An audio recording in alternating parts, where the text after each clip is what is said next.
Jai Sri Swaminarayan. SSGM School CBSE runs by Sri Sahajanand Gurukul Mankua heartily welcomes you to this online education platform.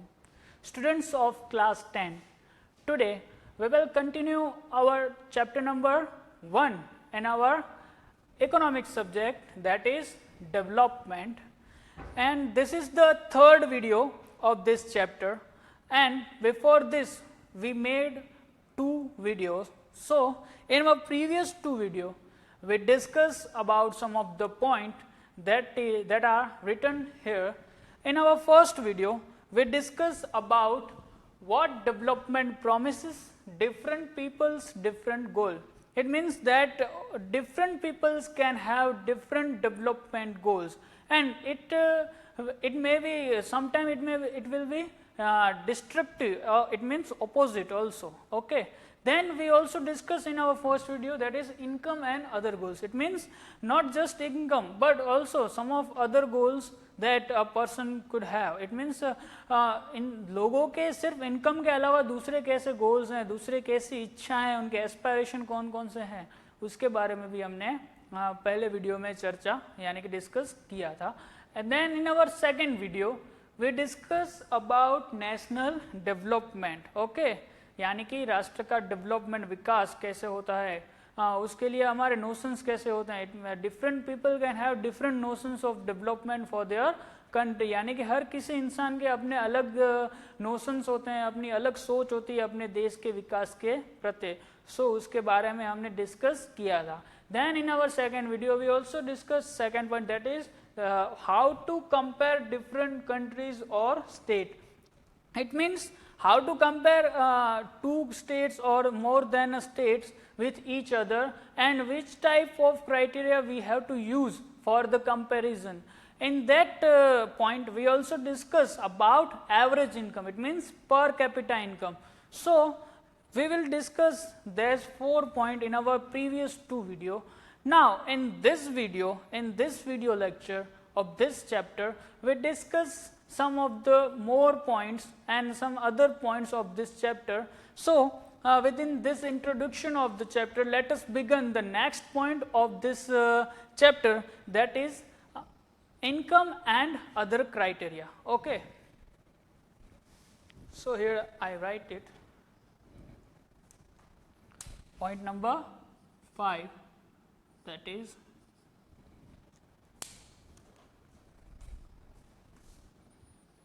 income and other criteria.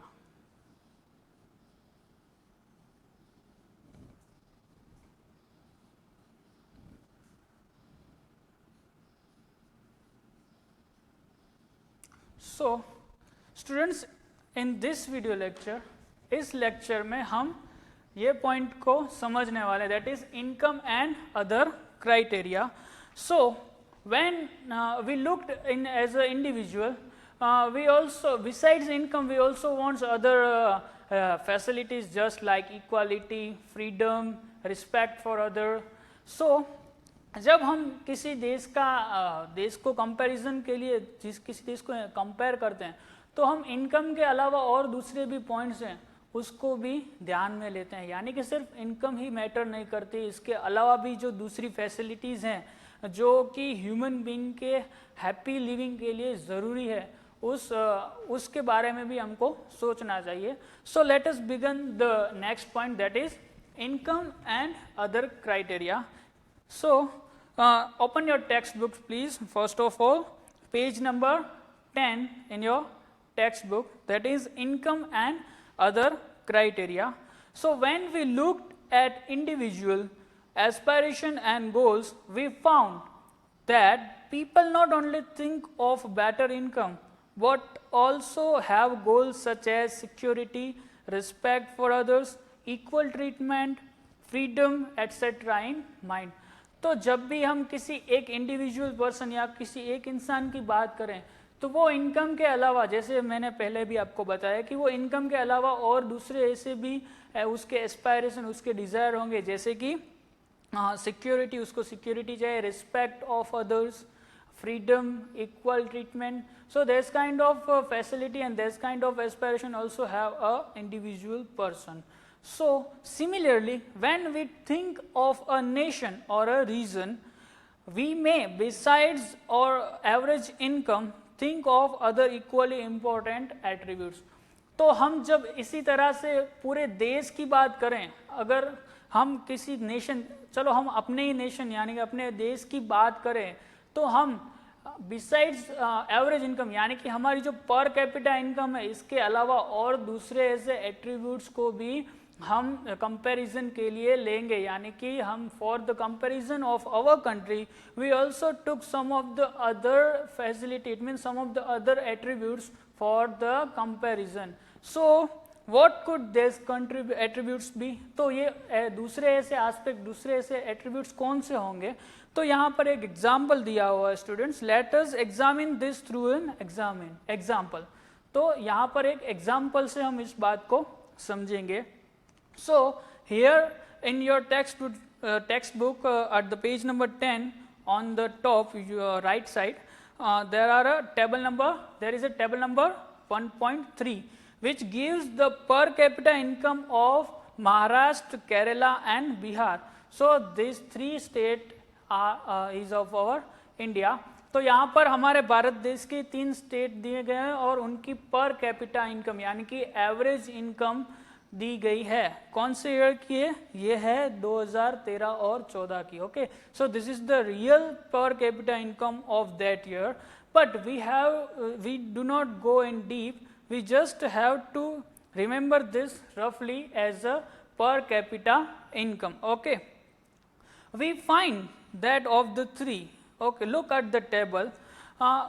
Maharashtra, the per capita income, it means an average person in Maharashtra earned 1,17,091 rupees, whereas in Kerala a person on average earned 1,03,820 rupees, whereas in Bihar an average person can earn only 31,199 rupees.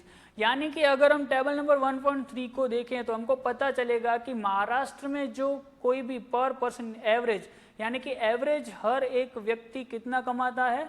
1,17,091 rupees. Okay, 91. और जबकि बिहार में कितना है? सिर्फ 31,199. So we can say that we can say that Maharashtra is the developed state of that three and Bihar is at the least, it means undeveloped state. So here look, we find that of the three Maharashtra has the highest per capita income and Bihar is at the top, bottom. So हमने ये देख लिया है, ठीक है. This means that on an average a person in Maharashtra earned 1,17,091 rupees in 1 year, whereas on an average a person in Bihar earned only around 31,199 rupees. So if per capita income were to be used as the measure of development, then Maharashtra will be considered the most developed and Bihar the least developed state of the three. तो अगर सिर्फ पर capita income को ही किसी state को major यानी कि किसी स्टेट को कंपेयर करने के लिए, उसके डेवलपमेंट स्टेटस को कंपेयर करने के लिए उसको यूज किया जाए, तो इन 3 स्टेटों में महाराष्ट्र सबसे डेवलप्ड यानी कि सबसे हाईएस्ट डेवलप्ड स्टेट माना जाएगा और बिहार सबसे कम डेवलप्ड स्टेट माना जाएगा. नाउ यहाँ पर एक और टेबल दिया गया है, that is table number 1.4. Let us look at certain other data pertaining to their states given in table number 1.4. So यहाँ पर table number 1.4 in your text book आप देख सकते हैं कि इन तीनों स्टेटों के जो दूसरे कहीं ऐसे क्राइटेरिया हैं, दूसरे ऐसे जो कंपैरेटिव डेटा है उनको दिया गया है. Some comparative data on Maharashtra, Kerala and Bihar. So which kind of data it is? So here are the 3 state and there are the data of there is a data of infant mortality rate. तो पहले क्या दिया गया है, infant mortality rate, it means इसको हम IMRB कह सकते हैं. then literacy rate है, उसके बाद net attendance ratio है. तो ये infant mortality rate, literacy rate और नेट अटेंडेंस रेशियो क्या इंडिकेट करता है हमको. So it indicates, so infant mortality rate indicates the number of children that die before the age of 1 year as a proportion of 1000 live children born in that particular year. तो यहाँ पर जो infant mortality rate है वो हमको क्या indicate करता है कि किसी एक साल में किसी एक राज्य में जन्मे हुए 1000 बच्चों में से कितने ऐसे बच्चे हैं जो 1 साल की उम्र से पहले ही वो उनकी डेथ हो जाती है, वो उनकी मृत्यु हो जाती है. सो दैट तो उसका डेटा यहाँ पर दिया गया है. उसके बाद क्या आता है, literacy rate. So literacy rate measures the proportion of literate population in the 7 and above age group. यानी कि जो लिटरेसी रेट है वो हमें ये इंडिकेट्स करता है कि 7 साल या उससे ज़्यादा उम्र की बच्चों में, उनके उससे ज़्यादा उम्र के बच्चों में लिटरेसी रेट कितना है, उनमें साक्षरता का प्रमाण कितना है, वो हमें इंडिकेट करता है. उसके बाद net attendance ratio is the total number of children of one group 14 and 50 years attending school as a percentage of total number of children in the same age group. तो जो ये नेट अटेंडेंस रेशियो वो क्या है, तो 14 या 15 साल के बच्चे यानी कि जो सेकेंडरी लेवल के बच्चे हैं वो जो 8वीं कक्षा के बाद कितने बच्चे, हर 100 बच्चों में से कितने बच्चे 8वीं कक्षा के बाद रेगुलर स्कूल में अटेंड होते हैं, यानी कि वो रेगुलर स्कूल जाते हैं. तो हम देख सकते हैं कि इन तीनों राष्ट्र में से महाराष्ट्र है उसमें इन्फेंट मोर्टालिटी कितना है, इन्फेंट मोर्टालिटी रेट 24 है, जबकि केरला में उसका आधा 12 है और बिहार में 42. उसी तरह से अगर हम लिटरेसी रेट देखें तो केरला में लिटरेसी रेट कितना है 94%, whereas in Maharashtra and Bihar that is 82 and 62 only. और जब हम नेट अटेंडेंस रेशियो की बात करते हैं तो हम देखेंगे कि केरला में पर 100 student of the secondary stage 78 student are regularly attending the school, whereas in Maharashtra the number is 64 and where we talk about Bihar, this number is 35 only. It means 65 students of the Bihar of the secondary stage were not attending the school after the 8th class. Okay, so look here on the next page. What does this table show? तो ये हमें table क्या दर्शाता है, क्या दिखाता है. The first column of the table shows that in Kerala, out of 1000 children born, 12 died before completing 1 year of the age. We discussed about it. But in Maharashtra, the proportion of children dying within 1 year on the birth was 24, which is just double. यानी कि हमने देखा कि जो infant mortality rate है वो केरला में कितना है, पर 1000 चिल्ड्रन ओनली 12, जबकि महाराष्ट्र में वो उससे डबल है, कितना है 24. On the other hand, the per capita income of Maharashtra is more than that of Kerala as shown in table number 1.3. और अगर हम टेबल नंबर 1.3 को देखें तो महाराष्ट्र की पर कैपिटा इनकम क्या है, सबसे ज़्यादा है, केरला से भी ज़्यादा है, जबकि जो दूसरे एरिया, जो दूसरे कंपेरेटिव डेटा है उसमें केरला सबसे आगे है. So just think of how dear you are to your parents. Think of how everyone is so happy when a child is born. तो आप सोच सकते हैं कि आप अपने पेरेंट्स के लिए कितने लकी हैं, आप अपने पेरेंट्स के लिए कितने प्रिय हैं, यानी कि डियर हैं, और वो परिवार, वो फैमिली और वो पेरेंट्स कितने हैप्पी होते होंगे जब उनके घर कोई बच्चे का जन्म होता है, जब कोई बेबी उनके घर जन्म लेता है. And now try to think of a parents whose children die before they even celebrate their first birthday। अब आप उन पेरेंट्स के बारे में, उन फैमिलीज के बारे में सोचिए जिनके घर जो बच्चा जन्मा होता है उस बच्चे का वो पेरेंट्स और वो फैमिली वाले पहला बर्थडे भी सेलिब्रेट नहीं कर पाते, यानी कि वो 1 साल से पहले ही उसकी डेथ हो जाती है। तो आप उनके बारे में भी सोचिए, तो हमको पता चलेगा कि how painful it must be to their parents, ये कितना दुखदायक, ये कितना पेनफुल होगा उनके लिए। So next here, note the year to which this data parsing, it means कि अब आप देखिए कि ये डेटा कौन से साल का है। इट इज 2012, यानी कि ये 2012 का डेटा है, नहीं कि बहुत साल पुराना। इंडिपेंडेंस से भी, हमारा जब देश इंडिपेंडेंट हुआ उससे पहले का डेटा नहीं है, बहुत साल पुराना डेटा नहीं है, ये जस्ट 2012 का डेटा, यानी कि तकरीबन 8 साल पहले का ये डेटा है।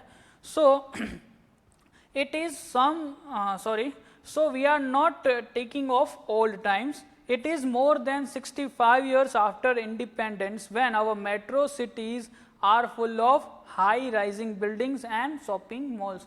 तो ये हमारे देश की आज़ादी के 65 साल बाद का डेटा है, जबकि हमारी जो बड़ी बड़ी सिटीज़ है, मेट्रो सिटीज़ है, वो कैसी हो गई हैं, with full of rise building and shopping malls. Okay, so the problem does not and with infant mortality rate, यानी कि ये प्रॉब्लम है जो वो इन्फेंट मोर्टालिटी रेट से ही खत्म नहीं हो जाती। If you look the last column of table number 1.4, यानी कि हम टेबल नंबर 1.4 के लिए अगर लास्ट कॉलम देखें, that is net attendance ratio, which shows us around 2/3 of children aged 14 and 15 year in Bihar are not attending school beyond class 8। We discussed about it there कि जब बिहार में 2/3 यानी कि 2/3 part of the student of the above then class 8, यानी कि class 8 के बाद जो 2/3 बच्चे हैं वो आगे की कक्षा में पढ़ाई करते ही नहीं है, वो नए अटेंड होते ही नहीं है वहाँ की स्कूल में। This means that if you went to school in Bihar, more than 2/3 of your elementary class would be missing। यानी कि अगर आप बिहार में पढ़ते हो और अगर आप बिहार में प्राइमरी अपनी एलिमेंट्री जो स्कूल लेवल है वो ख़त्म करके अगर आप दूसरे आगे के क्लास में जाएंगे, तो वहाँ के जो आपके साथ जो बच्चे थे, जो फ्रेंड्स थे आपके, उनमें से 2/3 part of friends were not attending the higher classes. It means in 9th class में वो नहीं आएंगे, वो स्कूल छोड़ देंगे। So if this had happen to you, you would not be able to read what you are reading now। so अगर ये आपके साथ भी हुआ होता दोस्तों, तो आप जो अभी पढ़ रहे हैं, अभी जो आपको फैसिलिटीज मिल रही है, जो भी आपको एजुकेशन मिल रहा है, जिस बुक को आप रीड कर रहे हैं, जो आप पढ़ रहे हैं ना, वो अब आप पढ़ नहीं सकते, तो आप वो उसको आप पढ़ नहीं सकते, समझ रहे हो ना। अगर आपके साथ भी ऐसा हुआ होता तो आप भी 8th स्टैंडर्ड के बाद स्कूल को छोड़ दिए होते। So this is enough for our today's video lecture. We discuss some of the more points of this chapter in our next video. So till that, thank you so much. जय श्री स्वामीनारायण।